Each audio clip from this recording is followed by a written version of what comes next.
আমি আমার বক্তব্য শেষ করবো। যদি তো মানে প্রত্যক্ষ অনেক আছে, কিন্তু আমি শর্টকাটে কয়েকটা কথা বলে দেবো।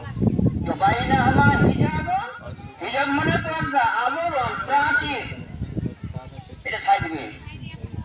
এরা ইউরাফুনা কুল্লুন বিসীমাহুম, এটা আমার গ্রামের আমার অমুক লোক, আমার গ্রামের অমুক লোক, একে আমি চিনি বিলবারের লোক, এটা চিনি মুকুন্দপুরের লোক, আমি এখানে সব দেখতে পাচ্ছি।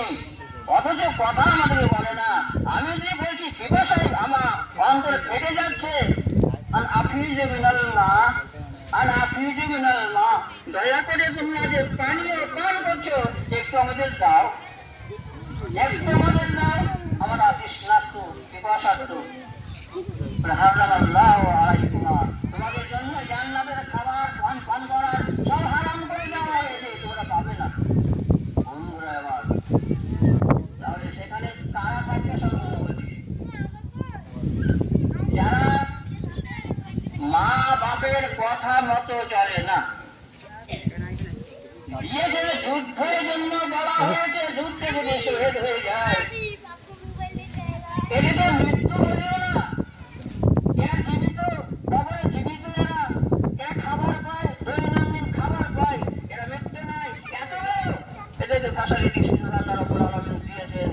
অথচ যারা মা বাবার অবাধ্য সন্তানে পৃথিবীতে বেঁচে আছে, মা বাবার কথা মানতে চায় না, প্রধানমন্ত্রী, প্রধানমন্ত্রী তার চোখের সারাই জলে বেতারা বাবার কথাকে অমান্য করে, বাপের দুটা লাভ করতে এই শয়তানের দরবার। বলছেন তারা যুদ্ধে গিয়ে শহীদ হয়ে যাক না কেন, শহীদের লাশ সেখানে আবদ্ধ হয়ে থাকবে জেলখানাতে। কেন? বাবার কথা মানে। আর তারা জিনেদের মধ্যেও কিছু মুমিন আছে,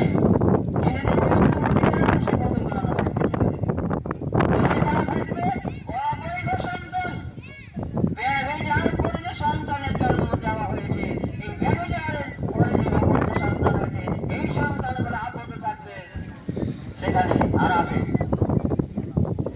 এরা নিষ্কৃতি পাবে যখন বিচার শেষ হয়ে যাবে, মানুষ ব্যস্ত হয়েছে।